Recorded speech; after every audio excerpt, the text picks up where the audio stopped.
Hello viewers, Anoop reaction की एक और रिएक्शन वीडियो में आप सभी को स्वागत है। नमस्कार, मैं हूं अनूप। दोस्तों, आज मैं जिस वीडियो आप लोगों के साथ में देखने वाला हूं और मैं जिस वीडियो में रिएक्शन देने जा रहा हूं वह वीडियो है कैटलिस्ट रिकॉर्ड्स का और वीडियो का टाइटल है why does Pakistan hate India, angry Pakistani reaction, catalyst records. तो दोस्तों, वीडियो का टाइटल देखकर लग रहा है वीडियो बहुत ही जबरदस्त होने वाला है, बहुत ही मसालादार है।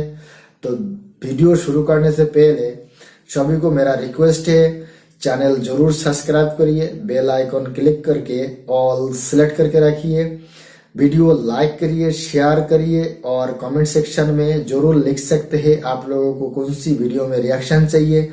मैं उसी वीडियो में रिएक्शन देने का कोशिश करूंगा।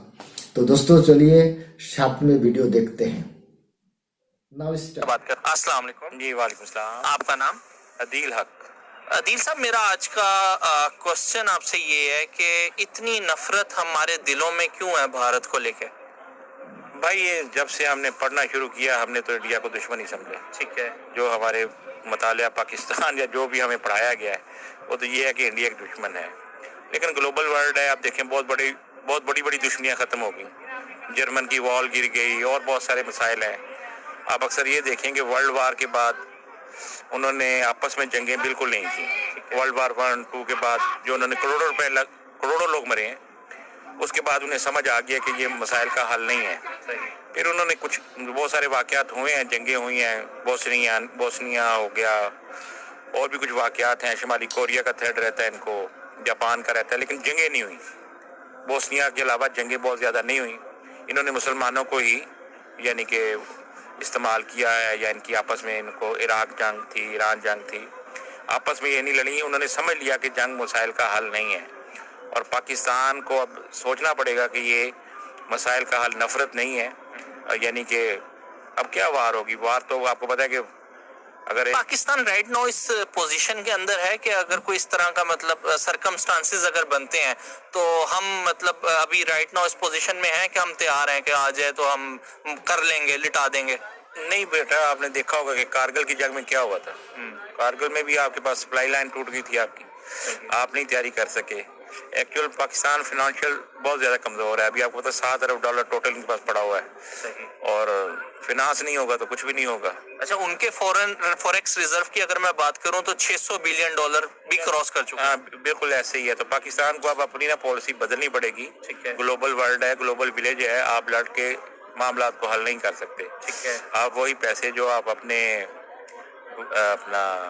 आर्मी पे या जो अपना वार वगैरह के लिए तैयारी के लिए लगा रहे हैं, होनी चाहिए, लेकिन इतना भी नहीं कि उस अपने सेहत को, एजुकेशन को काट के आप उधर लगा रहे हैं और यूजलेस है, कोई ऐसा फायदा नहीं है। ठीक है। अच्छा, मेरा आपसे एक क्वेश्चन ये है कि आज सुबह की न्यूज ये है कि आयरलैंड का जो प्राइम मिनिस्टर है वो भी इंडियन ओरिजिन से सिलेक्ट हुआ है, जबकि यूके की अगर बात की जाए तो ऋषि सनक का आपने न्यूज सुनी होगी कुछ दिन पहले, वो भी इंडियन ओरिजिन से उसका ताल्लुक था।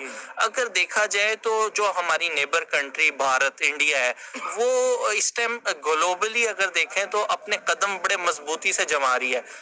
जितनी भी टॉप पोजीशंस हैं वो ज्यादातर इंडियन ओरिजिन से जिनका ताल्लुक है या इंडिया से जो बिलोंग करते हैं उन्हीं वो ही मतलब उसको जो है रिप्रेजेंट कर रहे हैं। हम किधर लैग कर रहे हैं? हम किन कामों में पड़ गए? हम क्यों इतना पीछे रह गए? भाई मेरे, अभी डॉक्टर्स के लिए आज से कुछ 6-7 साल पहले ना इंजीनियर्स का एक ऐसा सिलसिला था कि इंजीनियर को 20-25 हजार रुपया मिलता था। ठीक है। और जॉब्स पाकिस्तान में नहीं मिल रही थी। ठीक है। इंजीनियरिंग का शोबा यानी कि बिल्कुल फ्लॉप हो गया था। अब वही सूरत इस टाइम मेडिकल पे आई हुई है। अभी 80 सीटें हैं और 8-8 हजार 10-10 हजार बच्चे बच्चियां गए हुए हैं और इनके पास सीटें है ही नहीं देने के लिए। उसकी वजह ये है कि मेरे पास फाइनेंस ही नहीं है, इनके पास सेटअप खत्म हो चुका है। ठीक है। यानी कि आगे ये सोच रहे हैं कि पेंशन खत्म करें, आगे तनख्वाहें खत्म करें, प्राइवेट सेक्टर के जरिए मेडिकल के डॉक्टर्स वगैरह आए। तो पाकिस्तान इस टाइम बड़ा फाइनेंशियली कमजोर हो चुका है। इसका सर्वाइवल को खतरा तो नहीं होने जा रहा वक्त के साथ? अल्लाह ना करे पाकिस्तान की सर्वाइवल को कभी खतरा हो। अल्लाह ताला रमजान में ये मुल्क बना था, इंशाल्लाह कभी ऐसा नहीं होगा। सही। लेकिन यह है कि हमें कुछ अपना बैकफुट पे जाना पड़ेगा। सही। और कुछ अपनी जो पॉलिसीज हैं जो हमेशा वो यानी कि जहाद जहाद जहाद अब वो टाइम नहीं रहा। ठीक है। अब आपको दुनिया के साथ जीना पड़ेगा। आप जितना भी कर लें, फ्रांस ने वो खा के छापे, अमेरिका में कुछ होता है, उनकी एक अपनी लाइफस्टाइल है, नाउज़ुबिल्लाह हम उनके उसको कंडेम भी करते हैं। दोस्तों, मुझे विश्वास नहीं हो रहा है पाकिस्तान में ऐसी इंसान रहते हैं। शायद पॉजिटिव सोचने वाला इंसान दो चार पाकिस्तान में है, तो उसी के अंदर ये भाई साहब भी एक है। तो हमें कभी उम्मीद नहीं था कि ऐसी बातें हम सुन पाएंगे पाकिस्तान से।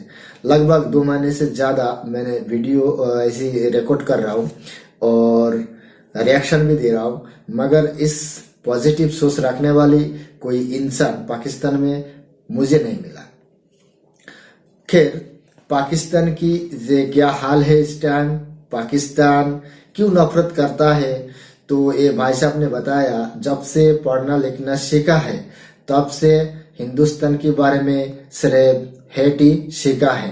पाकिस्तान की जितना भी स्टूडेंट है वो सभी हिंदुस्तान के बारे में सिर्फ नेगेटिव सोच रखते हैं और वहाँ पे स्कूल कॉलेज में भी नेगेटिविटी भी पढ़ाई जाते हैं हिंदुस्तान के बारे में।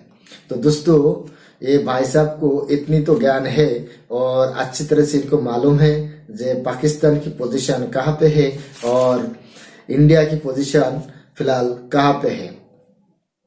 तो इसीलिए ये भाई साहब को काफी दुख भी हो रहा है और दर्द भी हो रहा है।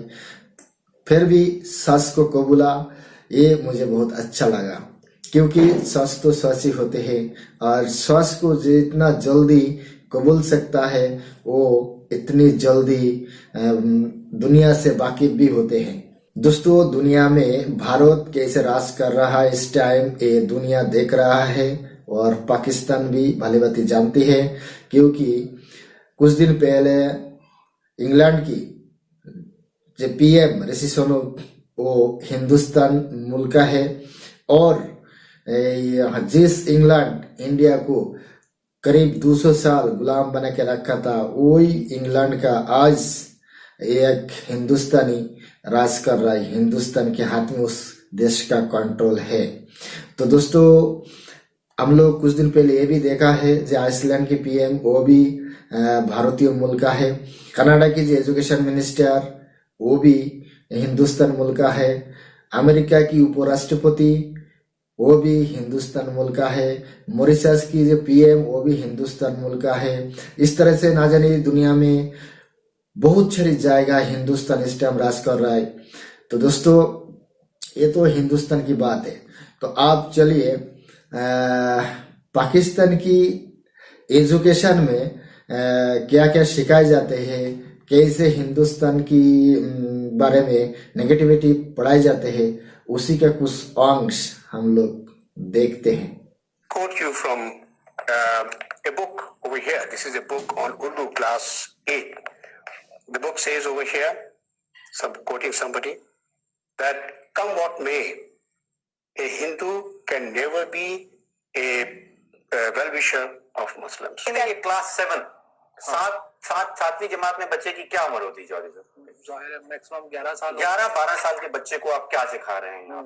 आप उनको यहूदियों के खिलाफ पैगामात दे रहे हैं। 7 साल के बच्चों को बता रहे हैं कि यहूद जो है वो किस कदर उनका बस यही काम है। उनका यही काम है। हालांकि टोटली बिल्कुल गलत बात है। अब डॉक्टर साहब, ये टेक्स्ट नंबर 25 क्लास 9वीं और 10वीं के पाकिस्तान स्टडीज की तरफ आ जाइए, जिसमें जहाद की बार बार अहमियत इस्लाम में और बताया नहीं जाता। जिंदगी जो जिंदगी कुर्बान करता है वो कभी नहीं मरता, यानी शहीद होता है। अब आप अंदाजा लगाएं कि अगर इस कॉन्टेक्स्ट में आप 9वीं और 10वीं के बच्चों को पढ़ा रहे हैं और ये बताना कि अपना आप जो है जो जिंदगी है उसकी कोई हैसियत नहीं है और आप जो है वो मर जाएंगे तो उसके आपको शहादत का दर्जा मिलेगा और कोई मकासद नहीं बताए जा रहे। ये स्कूल में पढ़ाया जा रहा है, पब्लिक स्कूलों में। इंडियन आर्मी को हम गलियां साफ करने में लगा देंगे। इतना मजा आएगा जब हम दिल्ली गेट पर गाय के कबाब खाएंगे। फतह के बाद 2020 की छुट्टियों में मैं शिमला जाऊंगी। सुन लो आरएसएस की दहशतगर्दों, अब हर मुसलमान की शहादत का बदला लेंगे, क्योंकि अब हिंद बनेगा पाकिस्तान। लेकिन हमारे लाखों करोड़ों लोग, लाखों लोग जो है फ्रांस में, अमेरिका में, बरतानिया में है। ठीक है। वो आप ऐसा है कि अगर ऐसा कोई सिलसिला हो जाए तो आपका क्लैप्स हो जाएगा, मुल्क क्लैप्स। अच्छा, कल ARY ने न्यूज मतलब नशर की है कि कितने लाख पाकिस्तानी नौजवान तालिब इल्म वो पाकिस्तान से ब्रेन ड्रेन हो गया है। ब्रेन ड्रेन का लफ्ज सुना है मैंने, ये 3-4 साल पहले सुना था। सही। तो ये ऐसा कैसे ही हो रहा है? यहाँ पे पे नहीं है, बाहर के मुल्कों में पे ज्यादा है, दुनिया जो पढ़ा लिखा है उसको फौरन कैच कर लेते हैं। ठीक है। तो पाकिस्तान को लाजमी इस चैनल की वसात से मैं कह रहा हूँ, सियासतदानों को व एस्टेब्लिशमेंट को अब बैक फुट पे आए, सोचें, यानी कि पिछले 5 साल हो जाए जब से हमने होश संभाला है, ठीक है, तो कोई ना कोई अफरा तफरी चल रही है। ये बताएं, पाकिस्तान अगर भारत से नफरत को खत्म करता है तो ज्यादा फायदा भारत को होगा या पाकिस्तान को होगा? नहीं, दोनों को फायदा होगा। उनके सारे मजहबी मकामात यहाँ पे हैं, वो भी आज़ादी से आएंगे, हम भी आज़ादी से जाएंगे। ठीक है। चीज़ें सस्ती हो जाएंगी, जो हमें बहुत दीगर ज़राए से मंगानी पड़ती हैं, वाया दुबई मंगानी पड़ती हैं। बुक्स के हवाले से बात कर रहा हूँ कि बुक्स पहले इंडिया से आती थी तो बहुत सस्ती पड़ जाती थी। ठीक है। अब वाया दुबई आ रही हैं, तो यानी कि बिजनेस खुलेगा, बहुत काम होगा। अच्छा, उनकी साइड से अक्सर ये स्टेटमेंट आती है कि पाकिस्तान अगर ताल्लुकात हमसे खराब करता है तो इसका पाकिस्तान को ज्यादा इफेक्ट है, हमारी तो मतलब कंट्री बड़े अच्छे तरीके से, और वो दिखाते भी हैं। इकोनॉमी आप देख लें, आप उनका कोई भी सेक्टर उठा के देख लें, स्पोर्ट्स का देख लें, आप उनकी कोई भी इंडस्ट्री देख लें, वो मतलब ना सिर्फ ग्रो कर रही है बल्कि अपने पीक लेवल के ऊपर मतलब है। लेकिन अगर पाकिस्तान की बात करूं तो कोई एक इंडस्ट्री जिसका आप नाम ले सकें कि जो ग्रो भी कर रही हो और जिसपे मतलब बूम आया हो? नहीं, आप ठीक कह रहे हैं। उन्होंने एजुकेशन पे वो अभी आपके उनके गुजराल साहब है, आई के अंदर गुजराल के क्या नाम है, जो दिल्ली के सीएम बने हैं। सही। तो उन्होंने एक इनकलाब ले आए हैं वहाँ पे। उन्होंने पहले अपने वहाँ पे बिजली फ्री की, उसके बाद उन्होंने सफाई का निज़ाम, बहुत सारे निज़ाम चेंज किए। तो पाकिस्तान और यूरोप को नहीं देखता तो इनको देखे, इंडिया को फॉलो कर ले, ये गुजराल साहब को फॉलो कर ले। यानी कि उन्होंने पंजाब का, उनको चैलेंज दिया गया था कि पंजाब में बिजली फ्री करें, तो उन्होंने पंजाब में भी बिजली 300 यूनिट फ्री कर दी है। तो ये जो बाहमी चपकलश है या नफरत है या ये एस्टेब्लिशमेंट की जंग है, इसमें पाकिस्तान बहुत पीछे रह गया। कोई आखिरी पैगाम देना चाहेंगे? अभी मैं एक बंदे से इंटरव्यू कर रहा था तो वो कह रहा था कि हम भारत का नाम लेना ही नहीं चाहते, हम भारत को देखना ही नहीं चाहते। क्या ये अप्रोच रख के हम दुनिया में कामयाब हो सकते हैं? नहीं, भारत से क्यों नहीं अप्रोच? मेरा तो बहुत दिल करता है कि मैं भारत जाऊँ, वहाँ के यानी पंजाब को देखूँ, वहाँ के सारे कदीमा है या जो भी मेरी ख्वाहिश है, दिली ख्वाहिश है कि मैं वहाँ पे जाऊँ, मिलूँ लोगों से। और बस ये एक वैसा हमें फिक्स कर दिया गया कि हमें नफरत ही नफरत है, क्योंकि सर्वाइवल ही नहीं है पाकिस्तान का। नफरत का बीज बोया जाएगा तो लोग, यानी कि बहुत सारे लोगों के वो फिर आप घर चलेंगे। इन्हें बैक फुट पे आना चाहिए, सोचना चाहिए। ग्लोबल विलेज आप नहीं लड़ सकते हैं दूसरे मुल्कों से, नहीं, अब लड़ाई नहीं हो सकती। हाँ, बात कर रहे थे, चलकर मजीद पाकिस्तानी पब्लिक से बात करेंगे और देखेंगे कि वो इस बारे में अपनी क्या राय रखते हैं। आप अपनी राय का इजहार, अपने कमेंट्स, अपनी ओपिनियन जो है वो कमेंट सेक्शन के अंदर बता सकते हैं। मैं चलता हूँ और चलकर मजीद पाकिस्तानी। ये भाई साहब ने जहाँ तक बातें की है, एक भी बार इस्लाम के बारे में बात नहीं किया, धर्म को घसीटा नहीं है, जज्बात को घसीटा नहीं है, जिहाद को घसीटा नहीं है, पॉजिटिव बातें कर रहा है। कश्मीर की बारे में बातें कर रहा है, कश्मीर की चक्कर में पाकिस्तान कहाँ पहुंच गया है, और कारगिल जंग में पाकिस्तान की क्या हाल हुआ था वो भी शिकारा है भाई साहब ने, सच को कबूला है भाई साहब ने।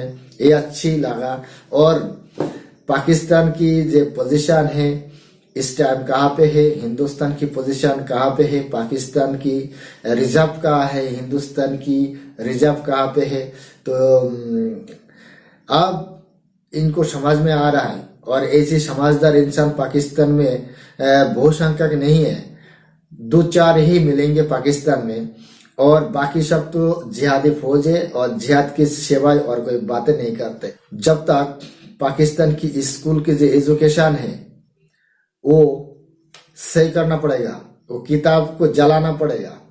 पाकिस्तान सास को बोलना जिस दिन से सीख जाएंगे उस दिन से पाकिस्तान की तरक्की भी शुरू होने लग जाएगा, क्योंकि पाकिस्तान एक जिहादी कौम है। पाकिस्तान हमेशा धर्म की बातें करते हैं, इस्लाम की बातें करते हैं, इस्लाम की खलीफा बनना चाहते हैं। आज इस्लाम की खलीफा बनने के चक्कर में और कश्मीर की चक्कर में पाकिस्तान की हालत क्या हो चुका है, पाकिस्तान की जनता भली भांति जानते हैं। पाकिस्तान की जो गरीब जनता है उसकी दुख दर्द देखो, वो क्या कर रहा है, क्या खा रहा है, कितनी बार खा पा रहे दिन में, ये सब देख लो। सच को कबूल करना जरूरी है, क्योंकि सच हमेशा सच ही रहते। एक सच को 1000 झूठ से दबाया नहीं जाते। चलिए आगे देखते हैं। भाई मसला तो कोई इतना बड़ा नहीं है, हम है तो सारे एक जैसे इंसान ही है, लेकिन कुछ ये सकाफत की वजह से जो हम दोनों के काफी डिफरेंस है। ठीक है। जैसे वो उधर बुद्ध की पूजा करते हैं, ये वो हम अल्लाह को मानते हैं, इस वजह से और भी काफी चीजें जिसकी वजह से हम है तो हम एक जैसे इंसान ही है।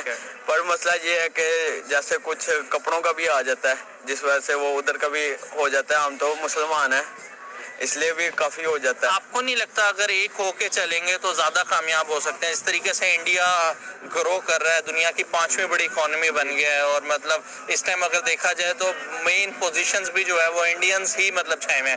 अगर हम इंडिया को अपने साथ मिलाएं या इंडिया का साथ लें तो हम बेहतर हो सकते हैं। काफी बेहतर हो सकते हैं हम इस वजह से, जब इंडिया वो उसके पास ये जो डैम वगैरह, पाकिस्तान में तो बहुत कम डैम है, इंडिया को हम अपने साथ मिलाएं तो काफी हमारा पाकिस्तान भी तरक्की कर सकता है, हम भी हाई लेवल पे जा सकते हैं। पाकिस्तान चाइना के साथ रहेगा तो जाहिर सी बात है दोनों मिलकर तरक्की करेंगे, दोनों बातचीत। मतलब आपको लगता है कि चाइना पाकिस्तान को संभाल लेगा? नहीं, पाकिस्तान खुद अपने पैरों पे खड़ा है, साथ मुल्क है, लेकिन जरूरत तो पड़ेगी। नहीं, हर बात में हम कहते हैं ना चाइना देख लेगा, चाइना कर लेगा, चाइना संभाल लेगा। ये बात तो गलत है, लेकिन हम एक आजाद मुल्क है तो हम अपने सर पे ही करेंगे जो करें। अब लेकिन उन्होंने हमें आ गए जिहादी फौज का कोई लीडर। यही है पाकिस्तान की माइंडसेट। हिंदुस्तान काफिरों का देश है, हिंदू है, उसके साथ में रहना नहीं चाहिए, उनके साथ बातें नहीं करना चाहिए। दुनिया में क्रिश्चियन, यहूदी, हिंदू ये सभी काफिर है, इनके साथ में ना बातें करना चाहिए, ना इनके साथ में रहना चाहिए, ना इनके साथ में बैठना चाहिए। तो दोस्तों ऐसी है पाकिस्तान की माइंडसेट। इस माइंडसेट से ये क्या आगे जा सकता है? क्या चाइना खिलाएगा पाकिस्तान को? चाइना देखेगा पाकिस्तान को? चाइना के साथ में दोस्ती तो काफी पुराना है, यारा दोस्ती है। चाइना क्यों पाकिस्तान की इकोनॉमी सुधार नहीं पाए? चाइना क्यों पाकिस्तान को आज इस हालत पर छोड़ दिया? चाइना जो गदर बंदर का डेवलपमेंट किया, वहां से 100 रुपया कमाने के बाद में 90 रुपया चाइना ले जाते और 10 रुपया तुम्हें दे जाते, और वहां पे जितनी भी सारी अच्छी ऑफिसर लेवल पे बैठे हैं वो सभी चाइना बैठे हैं। उनकी सैलरी भी तुम्हारी बंदरगाह से लेकर दे रहा है, वो पैसा भी चाइना ही ले जा रहे। आपको क्या मिल रहा है? चाइना आपको इतना अब्बा है, बड़ा अब्बा, तो उस अब्बा ने तो कुछ करके नहीं दे रहा है आप लोगों को, बरं आप लोगों को मिटाने की कोशिश कर रहा है। आप चाइना की गुलाम बनने की कागार पर पहुंच चुके हैं। वो चाइना आपकी मुंह के अंदर हाथ डालकर वो ले जाएगा। जानते हो चाइना को? चाइना की वजह से आज पाकिस्तान की हालत इतनी खराब हो चुका है, ये पाकिस्तानी को भी नहीं समझ पाएंगे। और रह गया पाकिस्तान की सुधारने की रास्ता। पाकिस्तान की सुधारने के लिए एक ही रास्ता है, फिर से नई सीरीज से शुरू करना पड़ेगा। पहले तो एजुकेशन के ऊपर ध्यान देना पड़ेगा, और एजुकेशन सिस्टम में जितने भी हेड स्पीच है ये सारे को सारे निकाल के फेंकना पड़ेगा। दुनिया के बारे में नेगेटिव की जगह पे पॉजिटिव सोच रखना पड़ेगा। बेशक आपका धर्म अच्छा हो, वो आपके लिए, हमारे धर्म हमारे लिए, मगर हम दूसरे धर्म को नफरत नहीं करते। दूसरे धर्म में जिन लोग बिलोंग करते हैं उन लोगों को भी हम लोग नफरत नहीं करते, क्योंकि जिसका धर्म उसका, मेरा धर्म मेरा। और धर्म से क्या लेना देना? धर्म से क्या दुनिया चलता है? धर्म से कि पेट भरता है? नहीं भाई साहब, धर्म अपनी जगह पे है, और पेट भरने के लिए खुद को काम करना पड़ेगा। खुद को काम करना पड़ेगा, खुद को कोशिश करना पड़ेगा। खुद जब मेहनत करेंगे तो अभी आप तरक्की कर पाएंगे। हिंदुस्तान मेहनत करता है, इसलिए आज दुनिया की 5वां इकोनॉमी कंट्री बन चुका है। हमारी विजन बिल्कुल स्पष्ट है, सच के रास्ता में चलना। हम दूसरे कंट्री को नफरत नहीं करते। चाइना के साथ में हमारा इतनी दुश्मनी है, फिर भी हम लोग को भी मीडिया में आके ये नहीं कहते चाइना हमारा दुश्मन है। हम लोग हमेशा दुनिया को शांति की बातें सुनाए हैं और आने वाले टाइम में भी सुनाते रहूंगा। हम लोग बुद्ध दे सकते हैं तो हम लोग सब कुछ कर सकते हैं। तो दोस्तों, वीडियो अच्छा लगा तो चैनल को जरूर सब्सक्राइब करना, बेल आइकन प्रेस करना और ऑल सिलेक्ट करके रखना, क्योंकि मेरा नेक्स्ट जो रिएक्शन वीडियो आएंगे उसकी नोटिफिकेशन आपको मिलते रहेंगे। और वीडियो लाइक करना, शेयर करके आपकी जो दोस्त लोग हैं उनको देखने के लिए मौका कर देना। और कमेंट सेक्शन पे जरूर लिखना जे आप लोगों को कौन सी वीडियो में रिएक्शन चाहिए। मैं कोशिश करूंगा उसी वीडियो में रिएक्शन देने का। तो दोस्तों, आप लोग सही सलामत रहे, क्योंकि इस टाइम कोविड-19 चल रहा है, फिर से दोबारा चालू हो चुका है। तो आप लोग सेफली रहने की कोशिश करें, अपने परिवार की तरफ ध्यान दें और फिर मुलाकात होगी नेक्स्ट कोई रिएक्शन वीडियो में। तब तक के लिए नमस्कार।